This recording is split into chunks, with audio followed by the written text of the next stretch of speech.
Bayangkan ini, sudah 40 tahun menikah, tapi sekarang tidur saling membelakangi.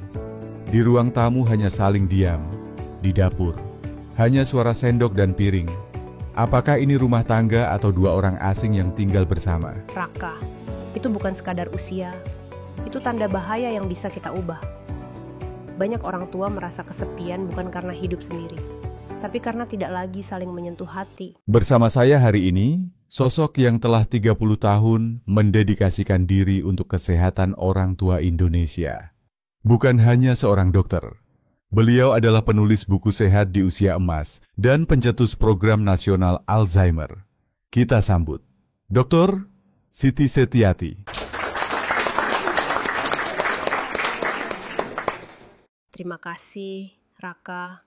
Hari ini kita akan bicara tentang luka yang tidak berdarah, kesepian emosional di usia tua. Kamu lagi nonton dari mana nih? Dari Malang, Makassar, Pontianak, atau mungkin dari desa kecil di Sulawesi Barat? Tulis komentar dengan usia kamu ya. Aku benar-benar pengen kenal kamu lebih dekat. Semua komentar bakal aku baca, dan aku usahakan balas satu persatu. Bukan tekanan darah yang paling diam-diam membunuh orang tua, tapi rasa sepi di dalam rumahnya sendiri. Dan yang paling menyedihkan, Raka. Sepi itu datang justru dari orang yang tidur di sampingnya setiap malam. Astagfirullah. Saya baru saja bicara dengan Pak Rudi. Umur 68 tahun, dulu aktif di pasar sebagai pedagang. Tapi sekarang, sejak istrinya stroke ringan tahun lalu, mereka hampir tak pernah berbincang. Dia hanya duduk diam. Saya bingung harus bicara apa, katanya. Itu bukan karena cinta mereka hilang, tapi karena tak tahu lagi bagaimana menyentuh hati pasangannya. Kita kira keintiman itu urusan anak muda. Padahal orang tua juga butuh pelukan, butuh sapaan, butuh kata-kata manis. Tapi bukankah usia membuat semuanya jadi canggung? Bu? Kadang suami merasa gengsi, istri merasa malu. Gengsi tidak bisa mengobati kesepian. Raka, saya pernah menangani pasien wanita, umur 72 tahun. Tekanan darahnya melonjak terus, walau obat rutin. Ternyata, sejak pensiun, suaminya jarang mengajaknya bicara. Dia bilang, saya merasa seperti pembantu, bukan istri. Ya Allah, itu bukan sekadar tekanan darah, itu tekanan batin. Betul, banyak yang tidak paham bahwa stres emosional pada lansia bisa menaikkan tekanan darah, memperburuk diabetes, bahkan mempercepat pikun.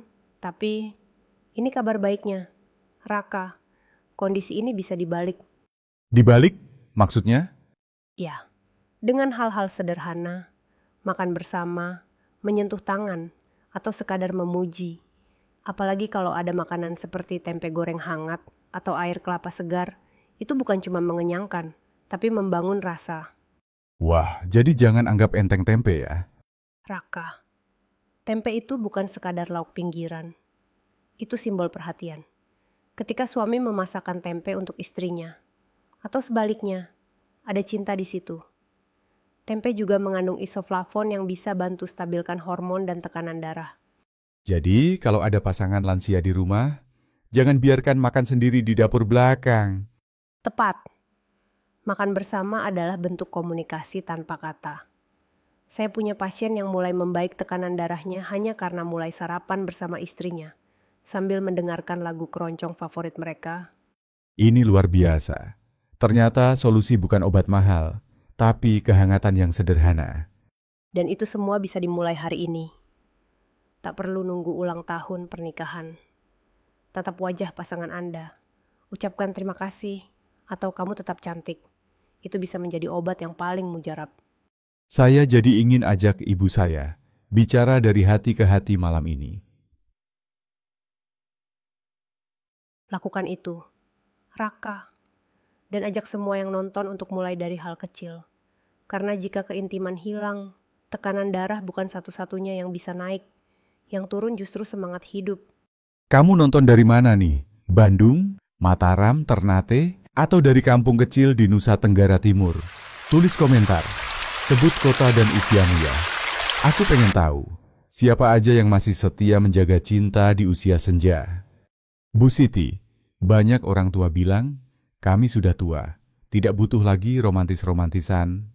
Tapi saya rasa itu justru jebakan. Ya? Itu jebakan yang sangat berbahaya. Raka, banyak pasangan lansia berhenti menyentuh, berhenti memuji, berhenti tertawa bersama. Padahal, justru di usia inilah tubuh dan jiwa paling butuh kehangatan emosional. Tapi kenapa ya, Bu? Kok bisa sampai sedingin itu? Karena lelah hidup, trauma masa lalu, atau merasa tidak penting lagi. Saya pernah menangani ibu-ibu yang bilang, saya tidak pernah disentuh lagi sejak anak-anak menikah. Dan ketika saya tanya suaminya, dia hanya tertunduk. Tak tahu tuh harus berkata apa. Waduh, seperti rumah tanpa cahaya, ya. Dan itu bisa memicu penyakit. Studi di Yogyakarta menunjukkan, lansia yang hidup tanpa dukungan emosional, 3 lebih berisiko mengalami depresi. Bahkan, daya tahan tubuh mereka pun menurun. Tapi bagaimana cara mulai membangun kembali koneksi itu? Bu? Apalagi kalau sudah lama dingin. Mulailah dari hal paling dasar. Dengarkan. Duduk berdua tanpa HP, tanpa TV. Lihat matanya. Tanyakan. Apa kabar hatimu hari ini? Percaya deh, banyak air mata akan turun. Tapi itu justru awal penyembuhan. Dan mungkin juga awal dari kembalinya senyum. Tepat. Dan jangan remehkan kekuatan pelukan. Pelukan 20 detik setiap hari bisa turunkan hormon stres dan meningkatkan oksitosin. Hormon cinta. Ini ilmiah, bukan dongeng. Jadi bukan sekadar obat dokter ya, tapi juga obat hati. Benar. Saya punya pasien bapak-bapak umur 70 tahun. Dulu keras, pendiam, dan tekanan darahnya selalu tinggi. Tapi sejak dia rutin memijat kaki istrinya tiap malam, tekanan darahnya stabil. Katanya, ternyata saya pun rindu disayang. Masya Allah, itu kisah yang menyentuh sekali. Kita pikir kebahagiaan orang tua cukup dengan anak yang sukses. Tapi tidak. Kebahagiaan itu datang dari pasangan yang tetap memeluk. Walau rambut sudah memutih. Teman-teman, kalau kamu masih punya pasangan, jangan tunda untuk menyapa, menyentuh, dan menyayangi. Karena mungkin satu pelukanmu hari ini bisa menyelamatkan tekanan darah pasanganmu esok hari. Dan untuk yang pasangannya sudah berpulang, tetap pelihara cinta itu lewat doa, zikir, dan kebiasaan baik. Karena cinta sejati tidak pernah mati. Bu Siti, saya penasaran, kalau cinta itu bisa menyembuhkan, apakah makanan juga bisa memperkuat ikatan pasangan lansia? Oh tentu, Raka, makanan bukan cuma nutrisi untuk tubuh, tapi juga untuk hubungan. Makan bersama itu mempertemukan pandangan, membagi rasa, dan membangun keintiman tanpa kata. Wah, saya jadi ingat bapak dan ibu saya. Dulu mereka sering rebutan pisang goreng, tapi selalu sambil senyum-senyum. Itulah cinta yang hidup. Bahkan hanya dengan sepiring tempe goreng dan air kelapa dingin, pasangan lansia bisa merasa dihargai. Tempe mengandung protein nabati yang ringan bagi ginjal lansia, dan air kelapa membantu menstabilkan elektrolit tubuh. Jadi kalau ada tempe di meja makan, jangan diremehkan ya. Justru itu makanan cerdas. Saya pernah sarankan pasangan lansia di Bali untuk rutin makan malam bersama. Hanya tempe, sambal sedikit, dan pisang rebus.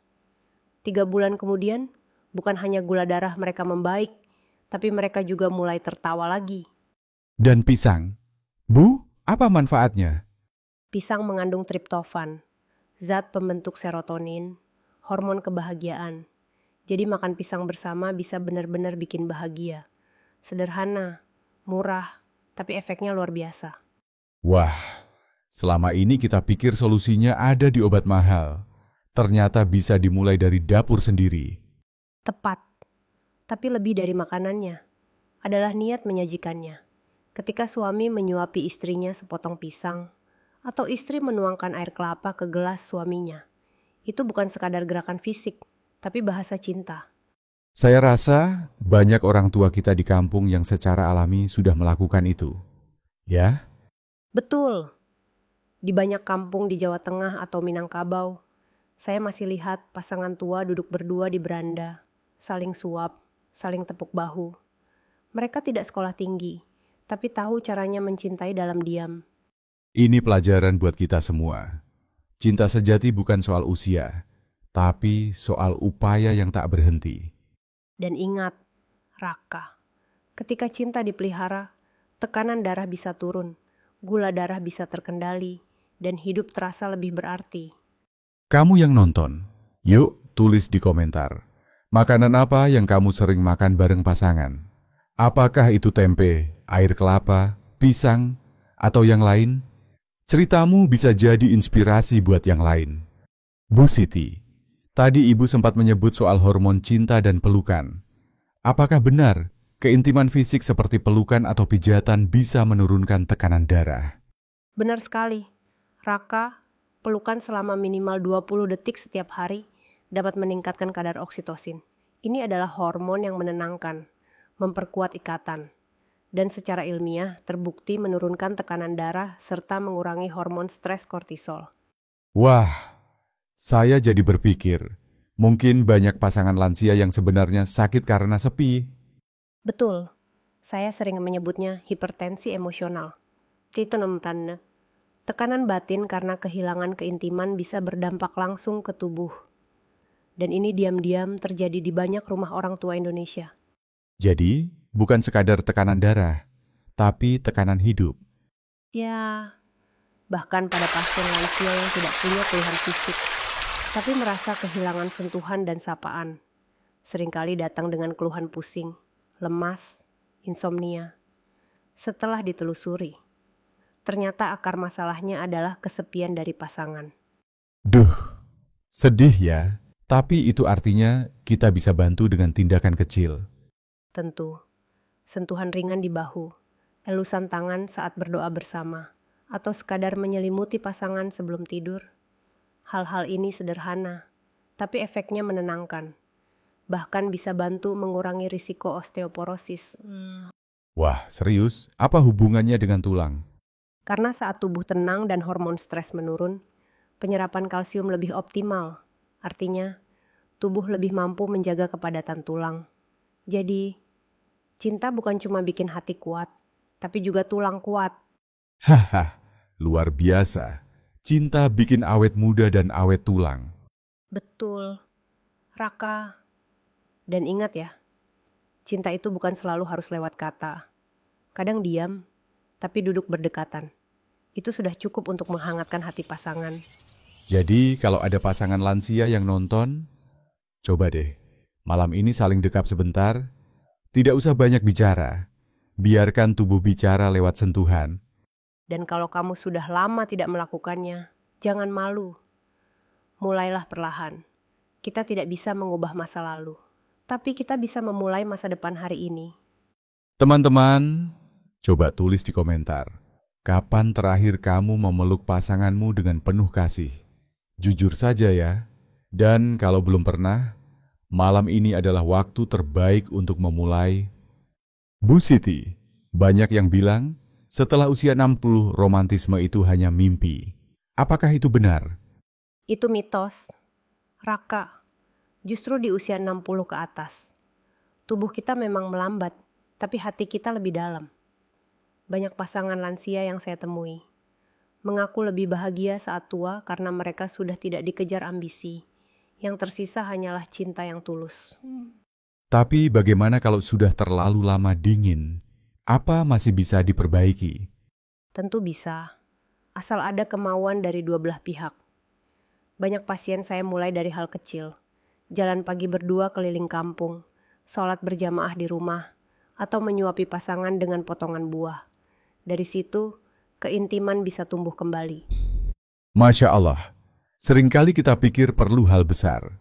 Padahal, yang kecil tapi konsisten justru paling berkesan. Betul, saya ingat pasangan dari Jogja. Suaminya 74 tahun, istrinya 71.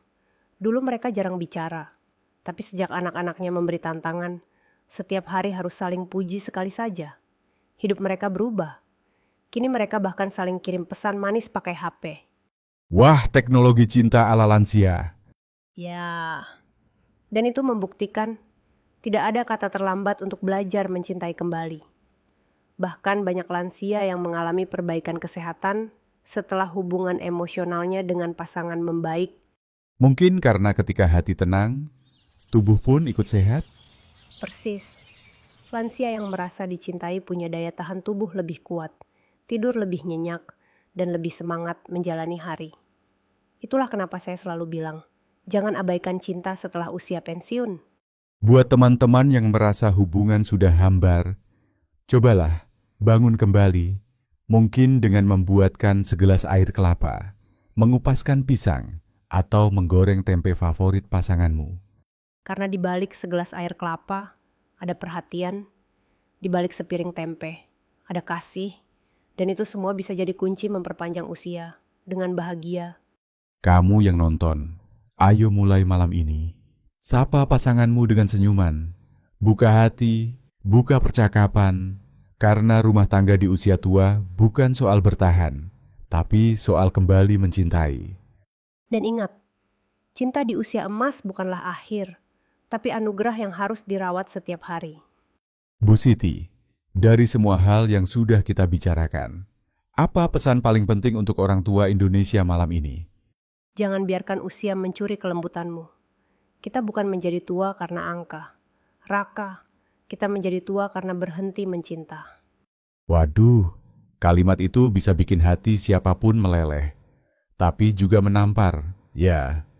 Saya bicara begini bukan karena teori, tapi karena setiap minggu saya mendengar cerita pilu dari lansia yang merasa tidak dianggap, yang hanya diminta diam, yang tidak lagi dipeluk. Tapi hari ini, kita bisa mengubah itu semua. Betul, mulailah dengan menyapa pasanganmu sebelum tidur. Bantu dia ke kamar mandi. Duduk berdua minum air kelapa hangat di pagi hari. Atau gorengkan tempe kesukaannya. Itu bentuk cinta yang paling nyata. Kalau Anda merasa sudah terlalu lama diam, terlalu lama saling asing, mungkin inilah waktu terbaik untuk kembali mendekat. Dan jika Anda merasa tak bisa, ingatlah, Anda pernah saling jatuh cinta. Anda pernah berjuang bersama membesarkan anak-anak. Masa iya sekarang hanya jadi dua tubuh di bawah satu atap? Jangan biarkan cinta Anda menjadi kenangan. Jadikan ia kenyataan setiap hari. Dan percayalah, cinta yang dirawat di usia tua bukan hanya membuat tubuh lebih sehat, tapi juga membuka jalan ke surga. Karena dalam Islam, membahagiakan pasangan adalah ibadah. Sahabat podcast sehat. Hari ini kita belajar bahwa tekanan darah tinggi, diabetes, dan osteoporosis seringkali datang diam-diam, tapi bisa dilawan dengan cinta yang nyata. Jangan menunggu ulang tahun pernikahan. Jangan menunggu rumah sepi. Mulailah dari sekarang. Teman-teman, kalau video ini menyentuh hati kamu, silakan tulis di komentar. Saya mau kembali mencintai, dan kirimkan ke pasanganmu sebagai ajakan memulai dari awal lagi. Karena cinta di usia emas bukan tentang gairah, tapi tentang keberanian untuk tetap saling menggenggam, walau dunia sudah memudar. Saya Raka. Saya Dr. Siti Setiati, bersama. Sampai jumpa di episode berikutnya, dan semoga rumah tangga Anda selalu dipenuhi cinta, kehangatan, dan keberkahan, sampai akhir usia.